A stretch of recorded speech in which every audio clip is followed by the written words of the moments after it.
Assalamualaikum warahmatullahi wabarakatuh. Alhamdulillah birabbil alamin. Selamat sore semuanya, khususnya siswa-siswi SMA Bornowati dimanapun kalian berada. Selamat menjalankan ibadah puasa bagi kalian semua. Bertemu lagi bersama saya, Krisnaldi, yang akan menemani kalian pada acara ngabuburit online bersama Ustadz Afla. Assalamualaikum Ustadz. Waalaikumsalam warahmatullahi wabarakatuh. Gimana Ustadz kabarnya puasa yang ke-9 nih? Alhamdulillah, tetap semangat. Tetap semangat Ustadz, walaupun ada wabah corona ya Ustadz. Iya. Nah, Ustadz aja semangat, masa kalian nggak semangat guys? Oke, tema kali ini kita akan mengangkat tema yaitu bersedekah. Apa sih manfaat bersedekah itu bagi kehidupan kita masing-masing? Untuk materi kali ini akan dijelaskan langsung oleh beliau. Ustadz, mau silakan. Terima kasih Mas Krishna. Assalamualaikum warahmatullahi wabarakatuh. Bismillahirrahmanirrahim. Alhamdulillahirabbil alamin. Assalatu wassalamu ala asyrafil anbiya'i wal mursalin Sayyidina wa maulana Muhammadin wa ala alihi wa sahbihi ajma'in. Amma ba'du. Para pemirsa yang dirahmati oleh Allah, alhamdulillah hari ini kita ketemu lagi dalam acara ngabuburit online SMA Barunawati. Oke, pemirsa yang dirahmati oleh Allah, hari ini kita akan membahas tentang apa sih sedekah itu dan apa saja keuntungan dari sedekah. Sedekah adalah perbuatan sunnah yang sangat dianjurkan oleh Rasulullah SAW. Bahkan Allah Subhanahu wa Ta'ala juga memerintahkan kepada kita untuk banyak bersedekah di dalam kehidupan ini. Allah Subhanahu wa Ta'ala berfirman yang artinya perumpamaan orang yang menyedekahkan, menginfakkan hartanya di jalan Allah itu bagaikan satu butir biji. Dari satu butir itu Allah menumbuhkan 7 cabang, dan dari tiap cabang Allah mengeluarkan 100 biji. Oleh karenanya, ketika seseorang melakukan sedekah ikhlas karena Allah Subhanahu wa Ta'ala, sudah dapat dipastikan bahwa orang itu akan mendapatkan keutamaan yang luar biasa dari Allah Subhanahu wa Ta'ala. Sebagaimana difirmankan dalam Al-Quran tadi, 1 biji Allah mengembalikan dengan 700 kali kelipatan.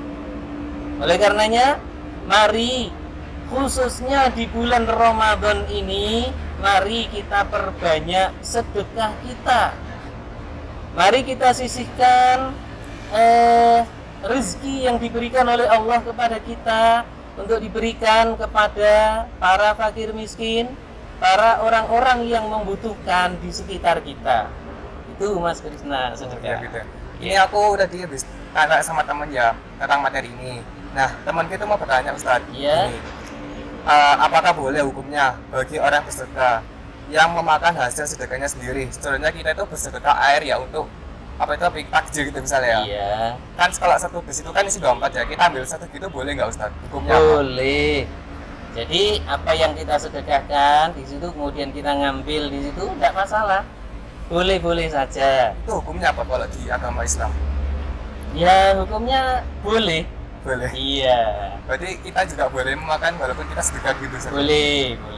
Begini, jadi ketika ada orang yang bersedekah, itu tergantung dari niatnya. Ya, niat masing-masing gitu. Pernah diriwayatkan dalam sebuah riwayat, ada seorang sahabat, dia bersedekah beberapa dirham. Kemudian diberikan di masjid, siapa saja yang datang bisa ambil sedekah itu. Ternyata anaknya sendiri ngambil sedekah itu. Setelah ketahuan ayahnya, dimarahin anaknya. Kenapa engkau ngambil sedekah yang aku berikan pada orang lain? Akhirnya peristiwa itu dilaporkan kepada Rasulullah SAW. Bagaimana kata Rasulullah? Engkau wahai anak, engkau boleh mengambil sedekah itu. Kemudian engkau wahai bapak, engkau pun akan mendapat pahala dari apa yang engkau sedekahkan. Terserah siapa yang mengambil sedekahmu itu. Jadi kita boleh mengambilnya. Yang kedua ini Ustadz, jika seseorang anak bersedekah itu dari uang jajannya, maka apakah pahalanya akan kembali kepada bapak atau ibunya? Kembali kepada niatnya. Setiap apa yang disedekahkan pasti akan mendapat keutamaan dari Allah asalkan dia ikhlas. Bagaimana dengan sedekah dari uang jajan? Apakah orang tua kita mendapatkan pahala juga? Nah, semua kebaikan yang dilakukan oleh anak itu ada efek untuk kedua orang tuanya. Entah itu sholat, entah itu puasa, entah itu sedekah, ataupun amalan yang lain, orang tua akan mendapat pahala, mendapat kebaikan dari kebaikan yang dilakukan oleh anaknya. Anak sama orang tua. Anak sama orang tua mendapat hal yang sama tanpa dikurangi sedikit pun. Ya. Jadi sebenarnya keutamaan sedekah itu luar biasa, luar biasa. Ada satu kisah, ada seorang tabi'in yang bernama Abdullah bin Mubarak. Saat itu beliau sedang melakukan ibadah haji. Saat itu beliau sedang tidur di Masjidil Haram. Dan di dalam tidurnya dia bermimpi. Ada dua orang malaikat yang sedang bercakap-cakap. Wahai malaikat, berapa banyaknya orang yang berhaji tahun ini? Malaikat yang satu menjawab, sekitar 600.000 orang. Kemudian malaikat yang satu bertanya lagi, siapa di antara mereka yang hajinya diterima oleh Allah? Maka malaikat yang satunya menjawab, tidak ada satu orang pun orang yang haji tahun ini yang hajinya diterima oleh Allah. Akan tetapi ada satu orang yang hajinya tidak diterima, yang hajinya diterima oleh Allah walaupun dia tidak berangkat haji. Siapa dia?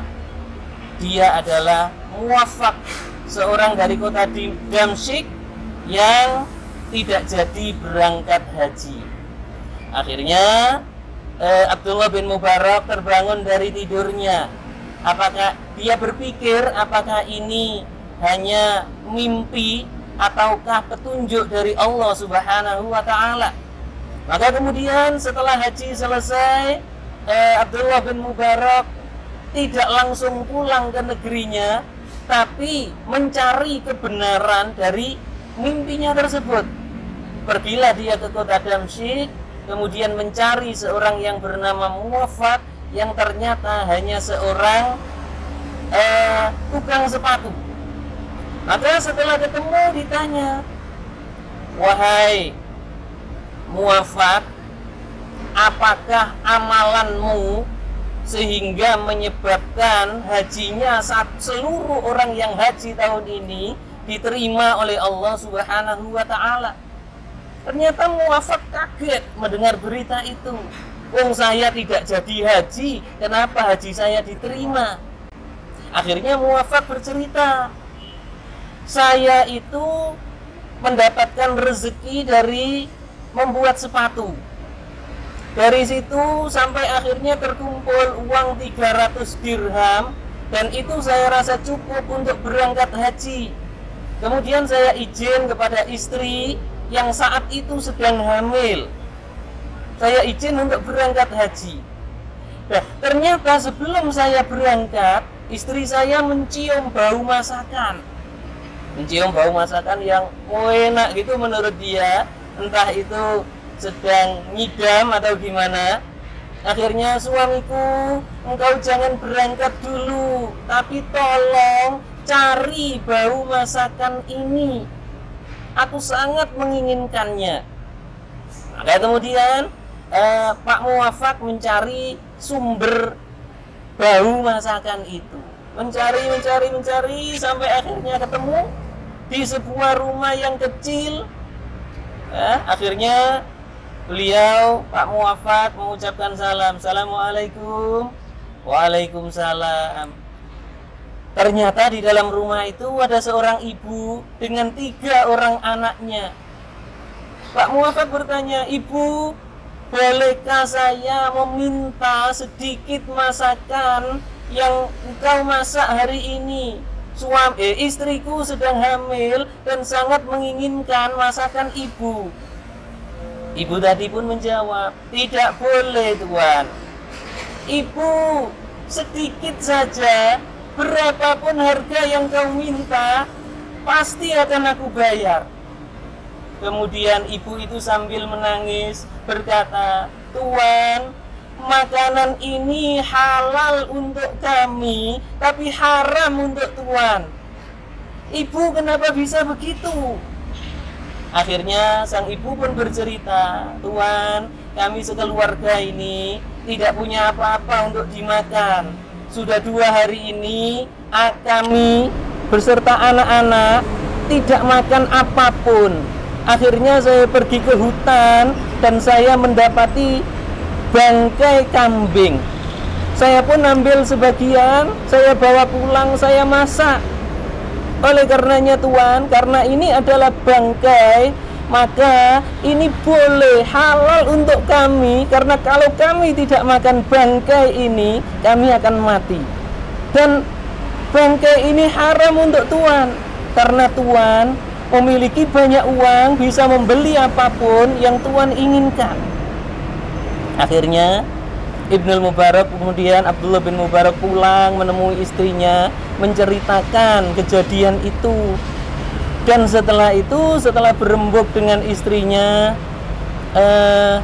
Ibnul Mubarak atau Abdullah bin Mubarak memutuskan untuk memberikan semua uangnya, diberikan kepada perempuan yang kelaparan tadi beserta anaknya, supaya digunakan untuk kebutuhan sehari-hari. Pemirsa, ternyata sedekah bisa menjadikan seseorang yang tidak jadi pergi haji, akan tetapi hajinya diterima oleh Allah Subhanahu wa Ta'ala. Begitu Mas Kris. Terima kasih Ustaz ya. Nah, kan sangat penting kan guys kalau bersedekah di waktu puasa gini Ustaz ya. Pahala juga ya. Nah, pahalanya luar biasa kalau di bulan Ramadan ya Ustaz ya. Itu sekian dari materi yang disampaikan oleh Ustaz Alfa. Bila mengalami kesalahan kata dalam ngabuburit kali ini, saya dan Ustaz Alfa meminta maaf sebesar-besarnya. Dan jangan lupa saksikan terus ngabuburit online bersama SMA Bornowati Surabaya di jam yang sama, yaitu di jam 5 sore. Dan selamat menunaikan ibadah puasa dan selamat berbuka puasa semuanya. Wassalamualaikum warahmatullahi wabarakatuh. Waalaikumsalam warahmatullahi wabarakatuh.